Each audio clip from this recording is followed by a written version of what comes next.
Hello. Today's module, we're talking about another of the practical uses of trusts and foundations. And this time we are focusing specifically on the question of family business, and most importantly on the question of how do we use trusts, foundations and other tools to pass family business from one generation on to the next generation.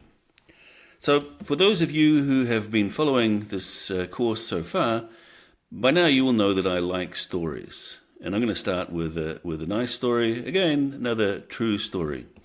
And this is the story of the company called Congo Gumi. And Congo Gumi is an interesting and actually quite famous company because it was, until relatively recently, it was the oldest family-owned and family-run business in the world. Congo Gumi was established, and I'm looking to my notes here because I've got it written down, was established in the year 578. And it ceased to be in family ownership in 2006. Unfortunately, it kind of spoils the story a little bit. But that's 1,428 years as a family-owned and family-run business. It's a pretty impressive record. As you can see from the pictures, Congo Gumi is a Japanese company, and they specialize they still exist, they specialize in the construction of Buddhist temples, like this one that you can see here. And you might ask to yourself, okay, that's interesting. So how is it that a family business survived in the family for 1,428 years? And the answer is very simple. The Congo family had some rules. And rules are absolutely the key to all of this. Their rule wasn't so complicated. In the past, in Japan, it was traditional for a business to be passed always on from the father to the eldest son. And Japan was not alone in having a rule like this. But Congo Gumi decided to do something a little bit different, and they said, rather than passing the business on to the eldest son, we will pass the business on to the best, the most qualified, the most able child. And that includes, by the way, not just sons, but daughters. So very enlightened thinking for the 6th century.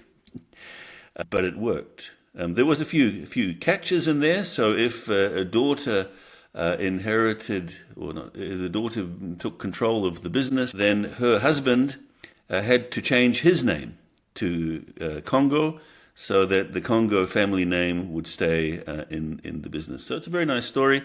It's a pity that they spoiled the story by selling it in 2006, but nevertheless, that's a very long and very impressive track record. And it shows the difference that some simple rules can make. It's not the only business like that. There are many more. This is Enoch, who is a character from the Bible, and he lived for 365 years before he was taken by God, which didn't mean that he died. It means that he is somehow in heaven. So quite an impressive lifestyle, and he gave his name to an organization called the Henokians, and because that's French, and this organization is a grouping of businesses like Congo Gumi, which have been family owned and family managed for at least 200 years. And there's a list of them. There are 54 members. The oldest member at the moment now is another Japanese company, Hoshi, who was formed in the year 717. They run a hotel. But in here you can see a wide range of different kinds of business. Banking is here, wine, construction, pretty much everything that you can imagine you will find here. So there is this tradition, this idea of saying it's great to have a business that passes from parent to child to grandchild to great-grandchild. But like I said before with the Congo Gumi story, that happens only because there is a system and only because there are rules to make that possible. And if you look at these 54 companies that have been going for more than 200 years, all of them, I can assure you, all of them have such rules. It did not happen by chance. And this is the thing that we, as people, we like it. Even on a very simple level. Here's a butchery in Wales, and as you can see, it's a family business because we have E.T. Jones, his sons, and it's really nice because here we have also the daughter. Most of these old signs had ex Mr. Smith and Sons, but we live in the 21st century, so just like the Congo family, we should also be including our daughters in that. This business, as far as I know, has not been going for 200 years, but perhaps if they have the right rules, then perhaps it will be. Okay, so we're going to talk about why this is important. And I have here the old saying, a failure to plan is a plan to fail.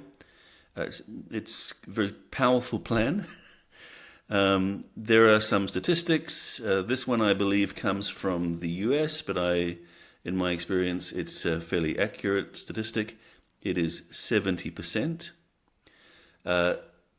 This is the percentage of businesses that, if there is no plan, if there is no succession plan, that is the percentage of businesses that do not survive the transition from one generation to the next. Most of the people who establish these businesses want them to survive. That is what they would like to see happen. But without a plan, most of the time, that's not what happens. What does happen, it doesn't go bankrupt, but it's usually sold, broken up, and the vision, the creation, the wealth, the thing that the founder was so proud of and so invested in, it ceases to exist. So it's really important. Businesses, family businesses, they have a marketing plan, they have a strategic plan, they have maybe a disaster recovery plan, they have budgets, and they forget about the family succession plan, but I would argue that's equally as important as those other plans, because if you do not have that plan, then there is a 70% chance that your business is not going to survive. So this is pretty simple stuff. Not only that, not only do we have 70% failure rate, but when there is no plan, we also know from statistics that there is an 85% chance of quote-unquote serious family conflict. What does that mean? We will see. So let's look at failure.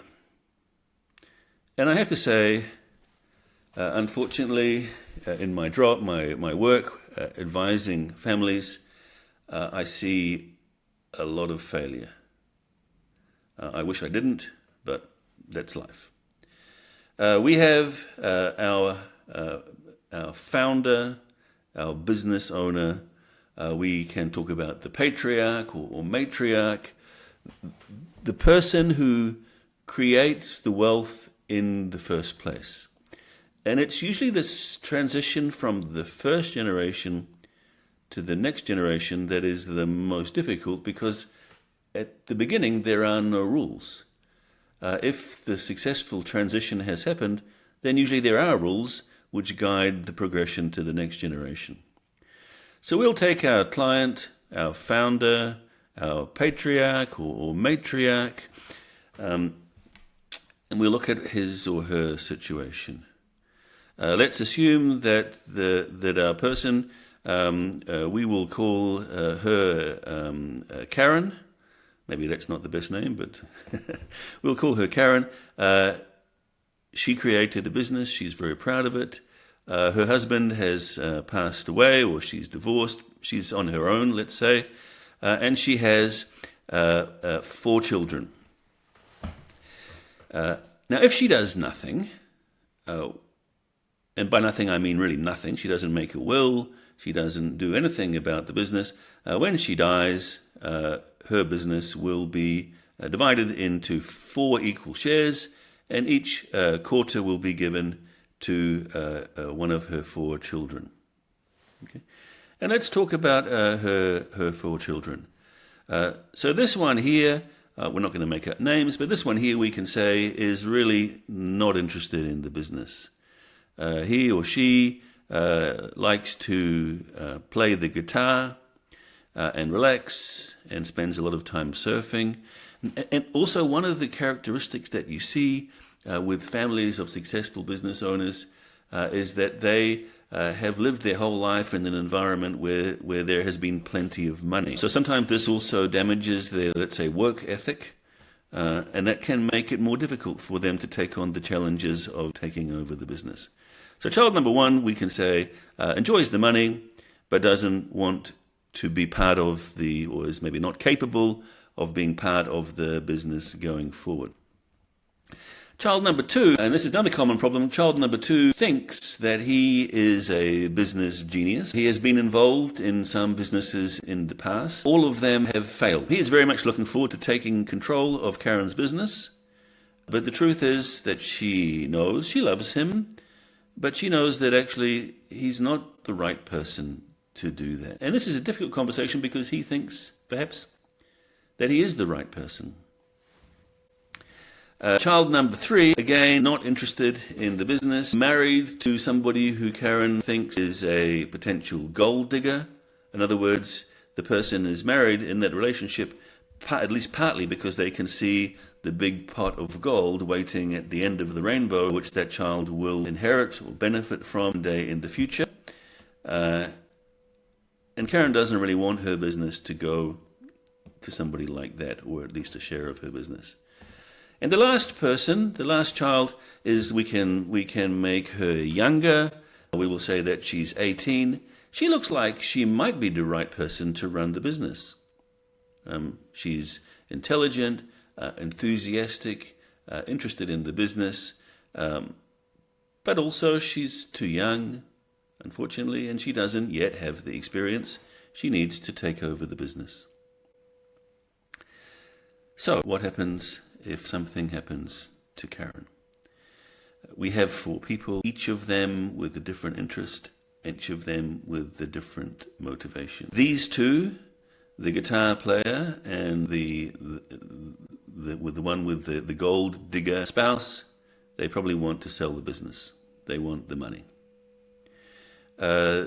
These 2 who are interested in the business do not want to sell, but we have a situation where they collectively have only 50%, so they don't get to call the shots. They don't get to make that decision. Immediately we can see the recipe for conflict. This one, he thinks he should be the chief executive, but we don't really want him to be the chief executive because he's not the right person. And this one, the promising younger one, she should be the chief executive, but not yet because she doesn't have the skills or the knowledge or the experience that she needs. So it's divided by 4, and like we saw in the previous slide, of course, there is going to be a big argument, and that is not good for the family. It's also not good for the business because there is no clarity, there is no direction, and typically in this situation, businesses tend to freeze. They stop growth, they stop developing, they stop growing until the situation is solved. And very often the solution to the situation is the sale of the business. And if you sell the business, then the biggest loser is this daughter, because she was the one who wanted to be and probably could have been the chief executive of a fantastic family business. But that didn't happen because there was no plan. And the situation is even worse in the next generation because instead of having 4 people, you have many, many more, all of whom have different objectives, all of whom have different goals. Some of them just want the money. Some of them would like to be involved in the business. And how do you reconcile? How do you put all of these conflicting and different interests together? That is the reason why you need a business succession plan. That is also the reason why business succession plans are not really that simple. They tend to be quite complicated because you have to deal with so many of these conflicting goals and objectives. So let's start with a little bit of revision. So if you go back to one of the earlier modules, we talked about the basic concept of what is a trust, and we said that ownership is great. It's great because you have control, and it's great because you get the benefit of the thing that you own. And a lot of what we're doing with trusts and foundations is we're trying to remove legal ownership from somebody, but to keep the control and the benefit together in one place, for example, within the family. But in the case of a business succession trust, it's a little bit different. So, again, going back to an earlier module, we talked about a trust, what it is. If you haven't done that module, you should do it before we continue, because this won't make so much sense. But we have a founder. In this case, it's Karen. A normal trust, we have some trustees. We have, for example, some assets, the family home. We have some beneficiaries. We have some rules. We have a power of appointment. And maybe we also have a supervisor, protector, enforcer. We have some other person here whose job is to make sure that the rules that Karen sets are followed after she has passed away. So that's a normal family trust. Business trust, a little bit different. So the first difference is that the thing that is in the trust is not family assets, it's not the family home, it is the business. And it doesn't matter what kind of business it is. It could be a factory, could be a services business. That's not the point. In my picture here, I've put some factory buildings, some business assets. But actually, that's also not a good idea, because you do not want the trust or the foundation to be running the business. That's not what we want. What we still need is we still need professional and proper management of the business. So rather than putting the business assets into the trust, what we normally recommend is to put just the shareholding, the shares, in the company that owns the business, or the business group, or the holding company, or parent company, or what have you. Put that into the trust. So the trust is not the manager of the business. The trustees, are simply the shareholders. And all they do is they go to the general meeting once a year and vote. But of course, in reality, the truth is that they have much more power than that. But that power, we can call it soft power. We can call it indirect power. So we have a trust, and into the trust is the shareholding of the company. And by the way, this needs to be done normally while Karen is still alive. Okay. That's difficult for people. It's difficult for people because they are usually very proud of what they have created. There's a lot of ego. They see themselves as the business. And so when you do that, it is very important that Karen, that the matriarch, the patriarch, the founder of the business, that they stay absolutely in control. And the message that we communicate to these people, it's a very important message, is we say, hey, what we want you to do is we want you to sign this big pile of documents. But tomorrow, life will go on exactly as it does today. There might be a little bit different paperwork, but you, Mr. or Mrs. Founder, Mr. or Mrs. Creator of the wealth, you are still the boss.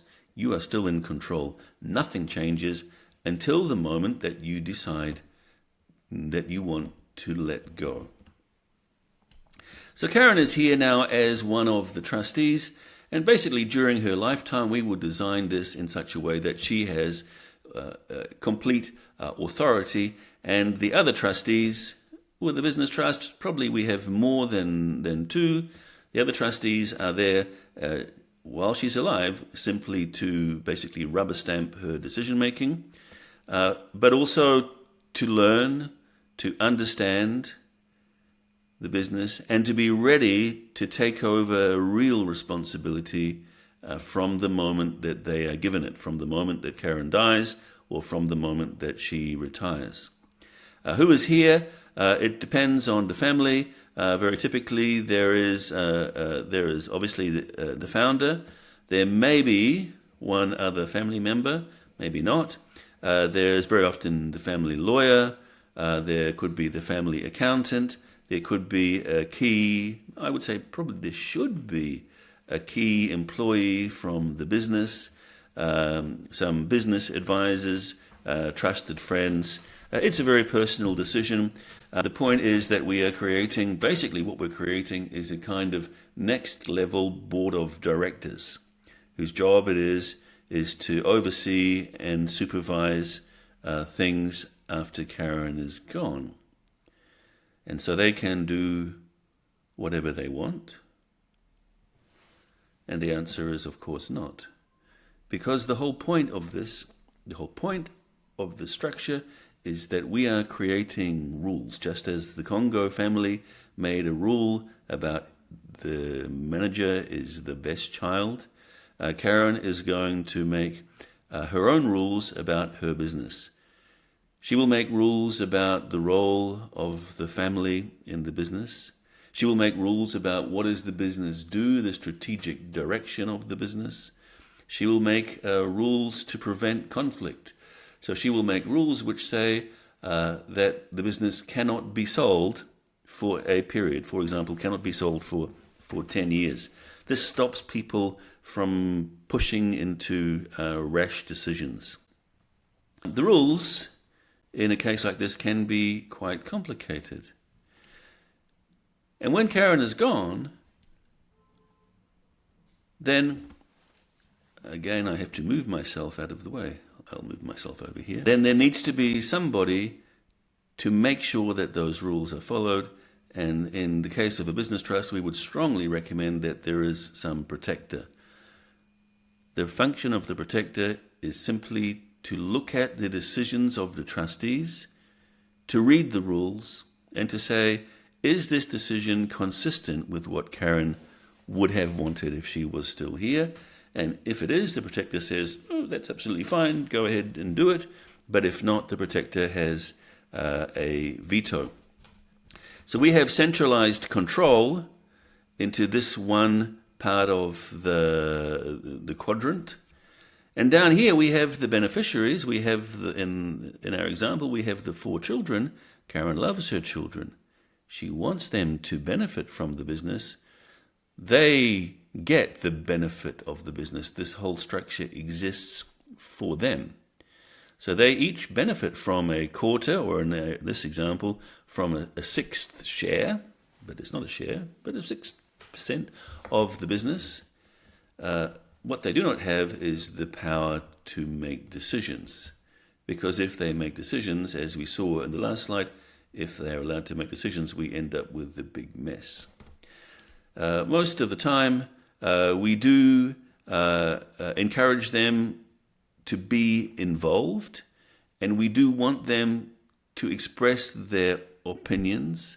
So a lot of the time, depending on the family, there will be something called a family council, and this is some grouping or meeting of the adult beneficiaries where they can make decisions, they can make recommendations, they can make suggestions to the trustees, and the trustees probably, generally speaking, should try to follow those suggestions.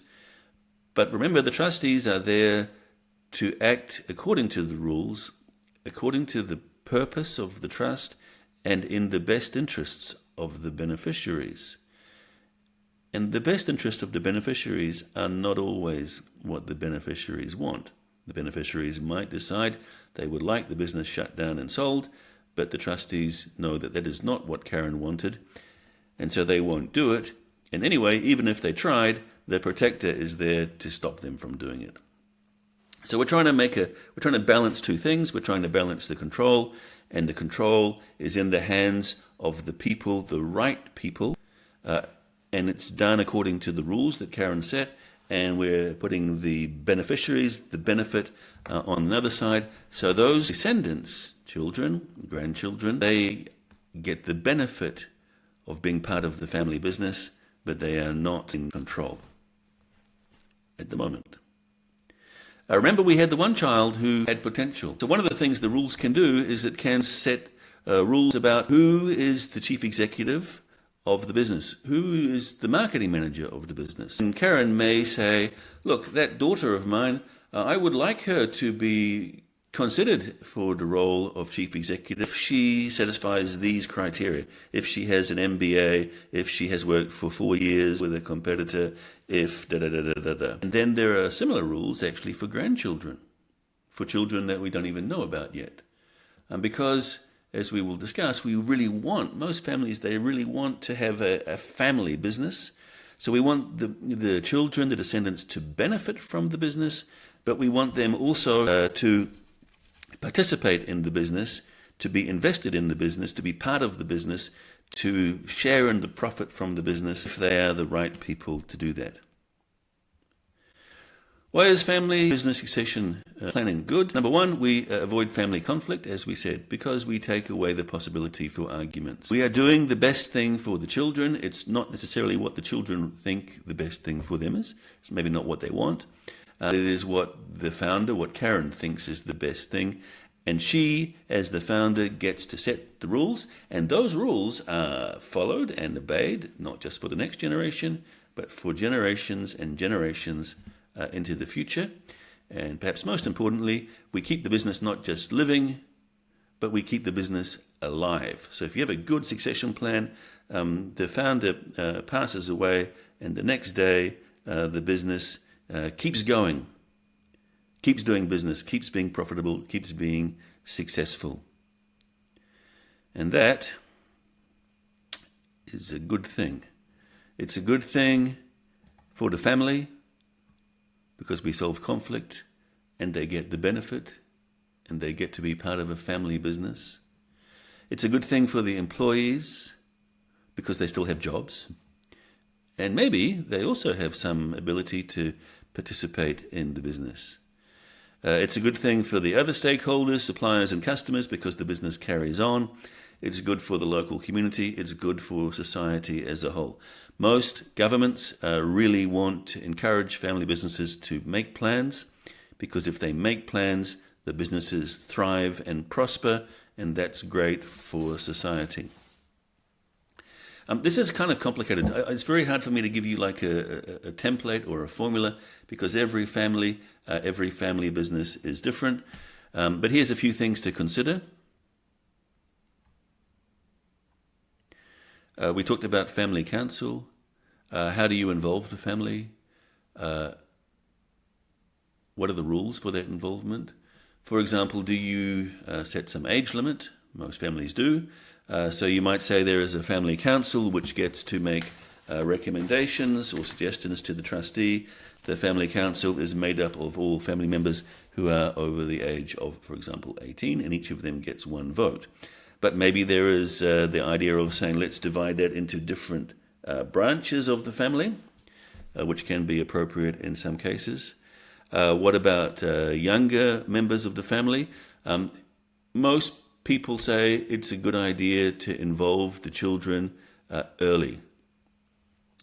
So some family councils, they say, okay, from the age of 16, you can attend the family council meeting, you can ask questions, but you cannot participate in the discussion and you cannot vote. From the age of 18, you can attend, you can participate, but you cannot vote. And from the age of 25, for example, you can participate and vote. And maybe there are rules also for family members who work in the business. So, for example, it might be that if you are a family member who's working in the business, that you get more votes, or that you get a greater entitlement to the share of the profit of the business. Because if you have somebody who is going to be the next CEO and is going to drive the business forward into the future, then it's entirely fair that that person should be able to become independently wealthy in their own right as a result of that. So it's not about being an employee, it's about being an active and engaged business owner.